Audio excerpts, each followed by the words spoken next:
Welcome everybody to Rants and Design. Today we're going to have a special race episode, which stands for ranting about car events. Now, the event that we're going to talk about is the single greatest car event that I've ever been to in my life, possibly the greatest car event that's ever happened in history. Now, that event in question was the 2004 Rolex Monterey Historic Races. And the reason that it was so special is because Ferrari was the featured marque for that year. So what they tried to do is get the greatest gathering of Ferraris that had ever been together at any time. Now, for any car guy, that's a pretty special thing. For somebody that's crazy about Ferraris, that's just mind-blowingly incredible. And that's exactly what it was. It was an incredible gathering of Ferraris. So let's go ahead and get started on this, and we'll go car by car. Okay, so we have this first picture of what I saw when we were approaching the racetrack of Laguna Seca. And this particular car was a rather well-known concept car of that time, which was the Toyota Alessandro Volta by Italdesign. Now, the crazy thing about this picture is, as you can see, it's completely uncovered. It's just on a flatbed with no protection whatsoever, which was crazy because, rock chips, accidents, anything could have happened to this car, which was literally on its way to Laguna Seca to be displayed as the only one of its kind. And it was just sitting there unprotected. So that was pretty crazy to see before we even got to the racetrack. Now, my own opinion of this car is it wasn't that great. It honestly, to me, it looks like it's kind of like an 80s concept, especially the interior. When you see the interior, you'll understand what I'm saying. But yeah, to me, it's, it's got some cool lines or whatever, but all around, it wasn't the greatest concept car. And honestly, I don't know that I've ever been a fan of Italdesign projects or concepts, etc. They've always been a little bit off to me. So maybe it's just me, but not the greatest concept in my mind. Now, you might have noticed that the images keep changing colors and have different effects on them. And I wanted to show that because the camera that I took this with was actually a little Canon ELPH, I believe it was, a point-and-shoot camera. Back then, I didn't really know anything about photography. Cameras weren't as important in our lives as they are now with smartphones and everything. So these pictures were actually really bad. And I was going to just post them as is, but I couldn't let it go. It was just bothering me that they were just so dull. They had like just a really bad tone to them, and they were just super dull. Now, I am a huge fan of Ferraris, and especially a fan of 50s and 60s era Ferraris, and most sports cars in general of the era, I think, are the best looking. They're super simple, super sleek, and very voluptuous. I mean, they're just absolutely beautiful cars. However, this Ferrari 250 LM has always been one that doesn't really do anything for me. It's simple, it has nice features, it has some elegance to it, but compared to the other cars of that era, I think it's a little bit too plain and kind of mundane looking.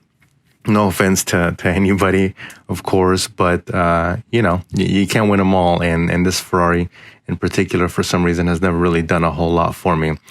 And again, compared to the cars of that era and the car that's sitting next to it, which is the Maserati 300S.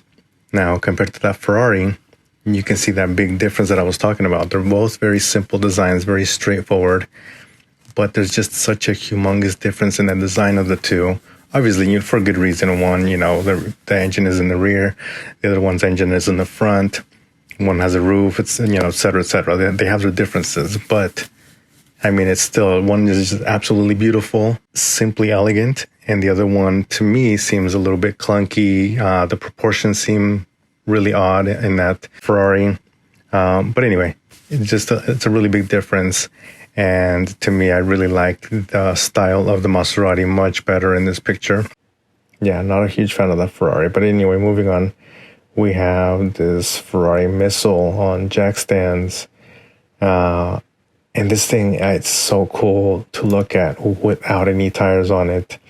I have pictures of it with the tires back on, but I honestly like it better without the tires because it just looks like a literal missile. It just looks awesome. It looks awesome, especially with those little wings. It's just awesome. I love the picture of this car. But yeah, that's another beauty right there. And that blue interior, that steering wheel, just incredible. The little vents in the back. Oh my goodness, that's just, what a car. Just imagine driving that thing around a track. That would just be the most amazing thing in life. The exhaust there, the little disc brakes, and that interior. Just Spartan as can be. Amazing. Moving on to this Ferrari 500 Testarossa, which I believe was from around 1956 or so. And this was developed as a race car for that era, and actually never raced as an official Ferrari team car, even though it did still win some victories through private racers, etc. The coachwork was from Scaglietti. And again, another beautiful example of that era of race cars and sports cars.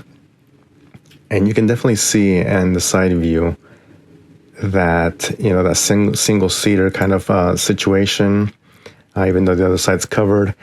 And you can tell this is kind of from the era that inspired the current Monza SP1 and SP2, which I've been wanting, or I had been wanting Ferrari to do something like that for such a long time, because I always saw that these cars were so cool and just so damn beautiful. But I have to say that the Monza SP1 and SP2, I just cannot bring myself to like them. It's just not, they're just not what I figured they'd ever be if Ferrari ever redid something kind of inspired by these cars. And I know that this 500 Testarossa is not a direct inspiration, but it is, you know, that sort, that type, that they derived inspiration from. But yeah, I just cannot like those cars. There's so many things about it that's just like, no, I've tried and I've looked at pictures and I see them on Instagram, and no, like, it just can't. I think one I saw that was a white with a black stripe was the closest I've gone to kind of liking it, but I don't know. Anyway, this one's beautiful. Again, it's just another incredible example of old Ferrari race cars, and wow, you know, envious of its owners, just because this is the kind of thing you could just have in your garage / you know, personal museum / man cave and just stare at it forever. Sit down, drink a cup of coffee or some wine or whatever, and just stare at this thing and just enjoy that sight. Absolutely amazing car. Next, we have another absolutely beautiful piece of machinery. And I know that so far, everyone except for the LM, I've been like, oh, this is so beautiful and everything. And again, I am a fan of this era. But this one is truly exceptional. The 250 Testarossa with the pontoon fenders is just extraordinary. Like, you can't describe these cars when you see them in real life. They're just incredible. This was the first one that I'd seen, and oddly enough, when I was making this video, I was fact checking myself a little bit, because even though I am a fan of this era, I don't know all the different models, to be honest, you know, and just kind of making sure I'm able to give some information and maybe a tiny little bit of the background on these cars. I figured I'd do a little bit of research. This one I absolutely already knew, because it is one of my all-time favorite Ferraris. But I figured I'd look into it a little bit more just to see if maybe I can find out a little bit more information about this specific car. And as I was doing that, I saw pictures of another silver one with the red stripe like this one.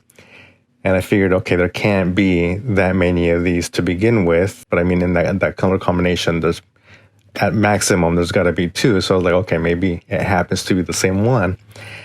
Now, these pictures were online, obviously. And one of them was of the driver in the car with the passenger.